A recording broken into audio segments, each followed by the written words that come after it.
स्वागत है मित्रों आप सभी का मेरे चैनल एग्ज़ाम 2021 पर। मित्रों यूपी टेट सुपर टेट की परीक्षा को ध्यान में रखकर यह वीडियो है और आज की वीडियो में हम लोग पढ़ेंगे हिंदी विषय। और हिंदी विषय में आज का जो टॉपिक है वो है कि हिंदी साहित्य की प्रमुख पत्र पत्रिकाएं, क्योंकि यूपी टेट की परीक्षा में, सुपर टेट की परीक्षा में इन पत्र पत्रिकाओं से संबंधित क्वेश्चन पूछे जाते हैं। इम्पोर्टेंट टॉपिक है, तो आइए हम एक नज़र डाल लेते हैं हिंदी साहित्य की प्रमुख पत्र और पत्रिकाओं पर। लेकिन वीडियो को शुरू करने से पहले आपसे रिक्वेस्ट है कि चैनल को सब्सक्राइब कर लें और वीडियो को शेयर ज़रूर करें। तो आइए मित्रों, सबसे पहले हम लोग पढ़ेंगे भारतेंदु युग की पत्रिकाओं के बारे में। तो भारतेंदु युग, इसके पहले वाले वीडियो में मैंने आपको बताया था कि हिंदी गद्य साहित्य का जो विभाजन क्रम है, जो कालखंड में विभाजित हुआ है, हम पढ़ चुके हैं। उसके बाद अब हम लोग पढ़ेंगे कि जो भारतेंदु युग है उस युग की प्रमुख पत्र और पत्रिकाएं क्या क्या हैं। तो देखिए, पहली पत्रिका है कवि वचन सुधा। कवि वचन सुधा, और इसके संपादक थे भारतेंदु हरिश्चंद्र, और ये प्रकाशित होती थी काशी से। बनारस, काशी जिसका नाम आजकल बनारस है, तो काशी से प्रकाशित होती थी कवि वचन सुधा। इसके संपादक का नाम है भारतेंदु हरिश्चंद्र। और दूसरी जो मैगजीन है, पत्रिका है, वह है हरिश्चंद्र मैगजीन। हरिश्चंद्र मैगजीन भी, इसके भी संपादक भारतेंदु हरिश्चंद्र थे और यह भी काशी से प्रकाशित होती थी। तो कवि वचन सुधा और हरिश्चंद्र मैगजीन, ये इन दोनों के संपादक थे भारतेंदु हरिश्चंद्र, और इन दोनों के प्रकाशन का स्थान काशी ही था। भारतेंदु युग की तीसरी प्रमुख पत्रिका है हिंदी प्रदीप, और इसके जो संपादक थे वे थे बालकृष्ण भट्ट। हिंदी प्रदीप पत्रिका का संपादन बालकृष्ण भट्ट करते थे और इसका प्रकाशन स्थान है इलाहाबाद। इलाहाबाद से प्रकाशित होती थी हिंदी प्रदीप, और इसके संपादक हैं बालकृष्ण भट्ट। चौथी पत्रिका भारतेंदु युग की है आनंद कादम्बनी। आनंद कादम्बनी पत्रिका यह मिर्ज़ापुर से प्रकाशित होती थी और इसके जो संपादक थे वे थे बद्री नारायण चौधरी, जिनका उपनाम है प्रेमधन। प्रेमघन या प्रेमधन, कुछ भी पढ़ लीजिए। तो आनंद कादम्बनी पत्रिका यह प्रकाशित होती थी मिर्ज़ापुर से, और इसके संपादक थे बद्री नारायण चौधरी उर्फ प्रेमघन। और एक और पत्रिका है हिंदी साहित्य की जो कि भारतेंदु युग से संबंधित है, उस पत्रिका का नाम है ब्राह्मण। इम्पोर्टेंट है, तो ब्राह्मण पत्रिका भारतेंदु युग की है और इसके जो संपादक थे उनका नाम है प्रताप नारायण मिश्र, और यह पत्रिका प्रकाशित होती थी कानपुर से। तो इस प्रकार भारतेंदु युग की 5 प्रमुख पत्रिकाओं को हमने जाना। कवि वचन सुधा, जिसके संपादक थे भारतेंदु हरिश्चंद्र, काशी से प्रकाशित होती थी। दूसरी पत्रिका है हरिश्चंद्र मैगजीन, ये इसके भी संपादक भारतेंदु हरिश्चंद्र, यह भी काशी से प्रकाशित होती थी। तीसरी पत्रिका है हिंदी प्रदीप, जिसके संपादक बालकृष्ण भट्ट थे और यह प्रकाशित होती थी इलाहाबाद से। चौथी पत्रिका आनंद कादम्बनी, जिसके संपादक बद्री नारायण चौधरी उर्फ प्रेमघन हैं, और यह प्रकाशित होती थी मिर्ज़ापुर से। और पांचवी पत्रिका, इंपॉर्टेंट पत्रिका, ब्राह्मण, जिसके संपादक थे प्रताप नारायण मिश्र, और यह प्रकाशित होती थी कानपुर से। अब हम चर्चा करेंगे जो हिंदी गद्य का दूसरा महत्वपूर्ण युग है द्विवेदी युग। द्विवेदी युग से संबंधित पत्र पत्रिकाओं के बारे में, उनके संपादकों के बारे में, साथ ही साथ उनके प्रकाशन स्थान के बारे में भी जानेंगे। तो द्विवेदी युग की सबसे प्रमुख पत्रिका है सरस्वती। सरस्वती मोस्ट जितनी भी पत्रिकाएं हैं उनमें सरस्वती सबसे ज़्यादा इम्पोर्टेंट है, यह आपको ज़रूर याद कर लेना चाहिए। तो सरस्वती पत्रिका, इसके जो संपादक थे उनका नाम था आचार्य महावीर प्रसाद द्विवेदी, जिनके नाम पर द्विवेदी युग नाम पड़ा।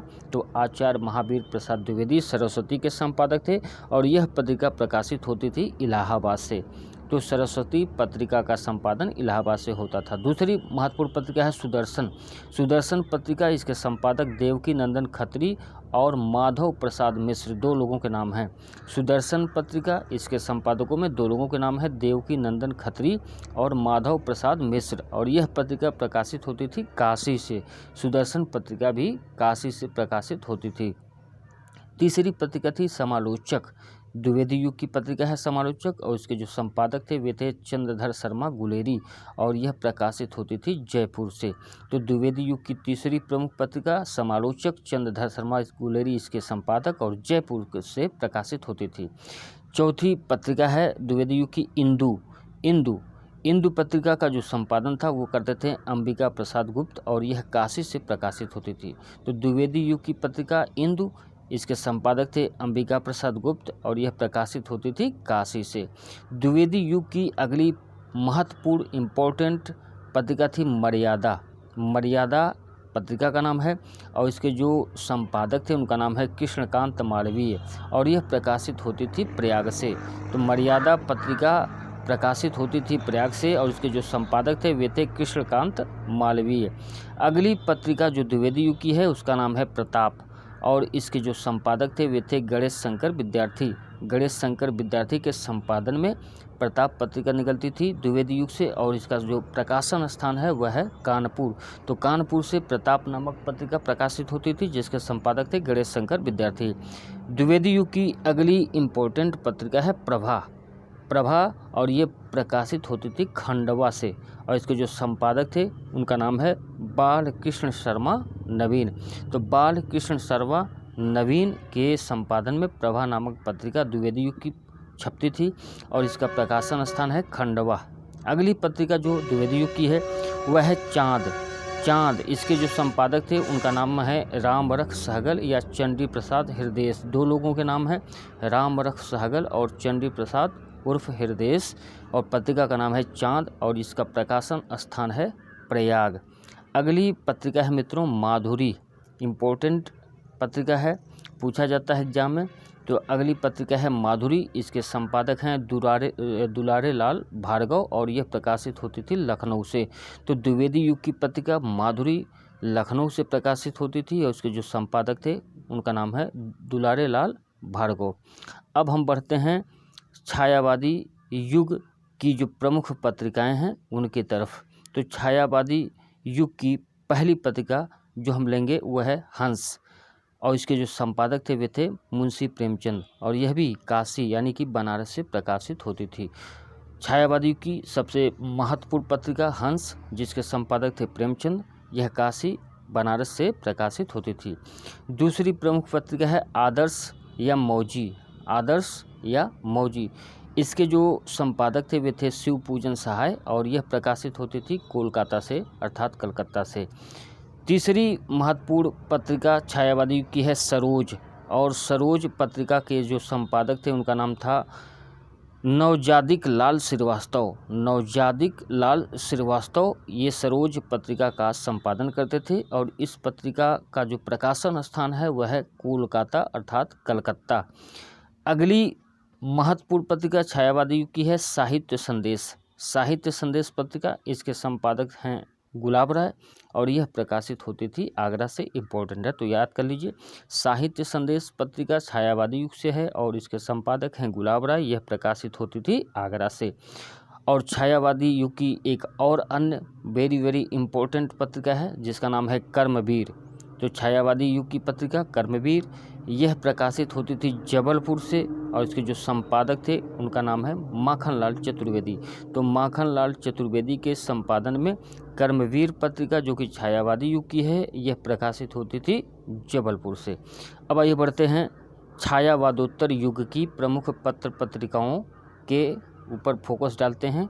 यहाँ से जो इम्पोर्टेंट है उनको भी पढ़ लेते हैं। तो छायावादोत्तर युग की प्रसिद्ध पत्रिका है कादम्बनी और इसके जो संपादक हैं वे थे राजेंद्र अवस्थी और यह प्रकाशित होती थी दिल्ली से। तो छायावादोत्तर युग की प्रमुख पत्रिका कादम्बनी जिसके संपादक राजेंद्र अवस्थी जी हैं और प्रकाशित होती है दिल्ली से। दूसरी प्रमुख पत्रिका छायावादोत्तर युग की है धर्मयुग। मोस्ट इम्पोर्टेंट है धर्मयुग। तो धर्मयुग पत्रिका प्रकाशित होती थी बम्बई या मुंबई से और इसके जो संपादक थे वे थे धर्मवीर भारती और गणेश मंत्री। दो लोगों के नाम हैं धर्मवीर भारती और गणेश मंत्री। प्रकाशित होती थी मुंबई या बम्बई से और इसके संपादक थे धर्मवीर भारती और गणेश मंत्री। छायावादोत्तर युग की अगली पत्रिका है सारिका। तो सारिका जो पत्रिका है यह प्रकाशित होती है दिल्ली से और इसके जो संपादक हैं उसमें नाम आता है कमलेश्वर और अवध नारायण मुदगल। दो लोगों के नाम हैं कमलेश्वर या अवध नारायण मुदगल जो दिल्ली से प्रकाशित होती थी। पत्रिका का नाम है सारिका और यह छायावादोत्तर युग की प्रमुख पत्रिका है। अगली पत्रिका जो छायावादोत्तर युग की है उसका नाम है हंस और यह दिल्ली से प्रकाशित हंस। हंस पत्रिका के जो संपादक थे वे थे राजेंद्र यादव। तो छायावादोत्तर युग की प्रमुख पत्रिकाओं में हंस थी, जिसके संपादक राजेंद्र यादव, और ये प्रकाशित होती थी दिल्ली से। अब छायावादोत्तर युग की जो अंतिम पत्रिका है जिस पर हम चर्चा करेंगे उसका नाम है गंगा। तो छायावादोत्तर युग की पत्रिका गंगा, इसके संपादक थे कमलेश्वर, और यह भी प्रकाशित होती थी दिल्ली से। तो इस प्रकार हमने देखा कि हिंदी साहित्य की प्रमुख जो पत्र पत्रिकाएं हैं उन पर हमने नज़र डाला। अब एक नज़र और डाल लेते हैं, छोटे फैक्ट्स हैं। आप ये भी, क्योंकि एग्जाम में भी पूछे जाते हैं, कभी कभी सन पूछ लिया जाता है, वर्ष पूछ लिया जाता है कि यह पत्रिका कब प्रकाशित हुई थी, प्रकाशन वर्ष पूछ लिया जाता है। तो देखिए, हिंदी गद्य के विकास में सबसे अधिक योगदान करने वाली पत्रिका का नाम यदि पूछा जाए आपसे कि हिंदी गद्य के विकास में सबसे अधिक योगदान जिस पत्रिका का था उसका नाम बताएं, तो उस पत्रिका का नाम है सरस्वती। और सरस्वती पत्रिका, जैसा कि हमने अभी बताया, कि द्विवेदी युग की महत्वपूर्ण पत्रिका है। इसके संपादक स्वयं आचार्य महावीर प्रसाद द्विवेदी जी थे, और यह इलाहाबाद से प्रकाशित होती थी। तो इस प्रकार यह इम्पोर्टेंट क्वेश्चन था। इसके अलावा 2-3 क्वेश्चन और हैं, आप उनको भी देख लीजिए। सरस्वती का प्रकाशन काल अगर यदि आपसे पूछे तो आप बता सकते हैं 1900 ईस्वी। 1900 ईस्वी में सरस्वती पत्रिका का जो है ये प्रकाशन काल माना जाता है। अब कवि वचन सुधा का प्रकाशन काल पूछा जाता है, जो कि भारतेंदु हरिश्चंद्र जी की मैगजीन थी, पत्रिका थी, काशी से प्रकाशित होती थी कवि वचन सुधा।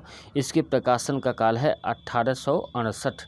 1868 में कवि वचन सुधा प्रकाशित होती थी, जिसके संपादक थे स्वयं भारतेंदु हरिश्चंद्र। और हरिश्चंद्र मैगजीन का जो प्रकाशन काल है वह है 1873। तो हरिश्चंद्र मैगजीन के संपादक स्वयं भारतेंदु हरिश्चंद्र जी थे। यह भी काशी से प्रकाशित होती थी, और इसका प्रकाशन काल है 1873। तो आपको सिर्फ इतना रटना है कि हिंदी गद्य के विकास में सबसे अधिक योगदान करने वाली पत्रिका है सरस्वती, जिसका प्रकाशन वर्ष है 1900 ईस्वी। और कवि वचन सुधा का प्रकाशन काल है 1859 ईस्वी, काशी से प्रकाशित होती थी। तीसरा है कि हरिश्चंद्र मैगजीन का प्रकाशन काल 1873 है, यह भी काशी से प्रकाशित होती थी। और द्विवेदी युग की सर्वप्रथम पत्रिका भी यदि पूछे तो उसका भी उत्तर आप सरस्वती पर ही टिक कीजिएगा। तो मित्रों, ये था हिंदी साहित्य के प्रमुख पत्र पत्रिकाएं, उनके प्रकाशन स्थान तथा प्रकाशन वर्ष से संबंधित वीडियो। अपने अगले वीडियो में हिंदी के ही ऐसे ही महत्वपूर्ण फैक्ट के साथ आपके समक्ष पुनः उपस्थित होंगे। तब तक के लिए धन्यवाद, नमस्कार। चलते चलते एक बार पुनः रिक्वेस्ट करूँगा कि वीडियो को लाइक और शेयर अवश्य कर दें। धन्यवाद।